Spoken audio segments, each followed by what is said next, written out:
Hello అందరికీ, ఇవాళ పెరుగు పచ్చడి ఎలా తయారు చేసుకోవాలో చూద్దాం.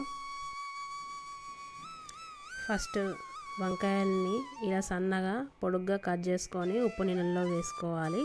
తర్వాత నూనె వేడెక్కాక పచ్చిమిర్చి వేయించుకోవాలి. సరిపోను వేసుకోవాలి పచ్చిమిర్చి. ఇలా అడ్డంగా కట్ చేసుకొని మంచిగా వేయించుకోవాలి. ఈ విధంగా వేయగా పచ్చిమిర్చి తీసి పక్కన పెట్టుకొని వంకాయ ముక్కల్ని వేసుకొని వంకాయ పూర్తిగా మగ్గేంత వరకు వేయించుకోవాలి.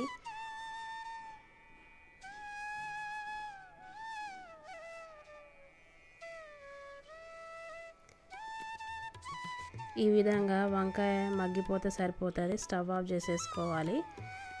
గ్రైండర్ గిన్నెలోకి ఇందాక వేయించుకున్న పచ్చిమిర్చి వంకాయల్ని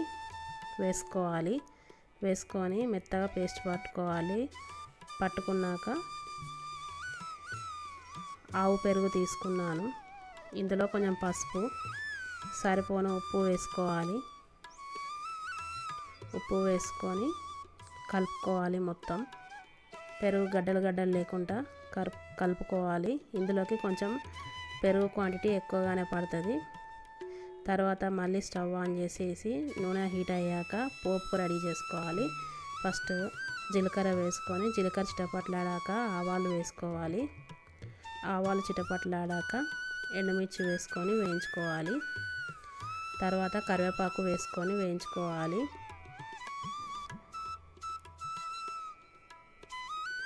ఈ విధంగా వేగాక స్టవ్ ఆఫ్ చేసేసుకోవాలి. స్టవ్ ఆఫ్ చేసేసుకొని ఇందాక పట్టి పెట్టుకున్న వంకాయ పేస్ట్ని ఈ పెరుగులోకి వేసుకొని ఉండలు లేకుండా కలుపుకోవాలి. మీకు అవసరం అనిపిస్తే పెరుగులో కొంచెం వాటర్ కూడా యాడ్ చేసుకోవచ్చు.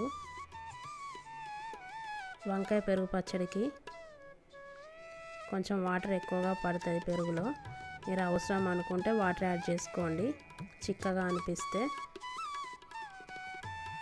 ఈ విధంగా ఉండలు లేకుండా కలుపుకోవాలి. తర్వాత ఇందాక మనం పెట్టుకున్న పోపును ఇందులో పోసుకొని కొత్తిమీర వేసుకోవాలి. ఇందులో కొత్తిమీర పచ్చిది వేస్తే చాలా బాగుంటుంది. ఈ విధంగా కొత్తిమీర వేసుకొని కలుపుకోవాలి. పోపు కొత్తిమీర అంతా కలిసేట్టుగా కలుపుకోవాలి. కలుపుకున్నాక ఉల్లిపాయ ముక్కల్ని వేసుకోవాలి. ఇందులోకి ఉల్లిపాయ ముక్కల్ని వేసుకొని కలుపుకోవాలి. ఈ విధంగా ఈ పెరుగు పచ్చడి అన్నంలోకి తింటే, వేడివేడి అన్నంలోకి తింటే చాలా బాగుంటుంది. ఇందులోకి ఆమ్లెట్ మంచి కాంబినేషన్. అంతే, ఎంతో సింపుల్గా వంకాయ పెరుగు పచ్చడి తయారైపోయింది.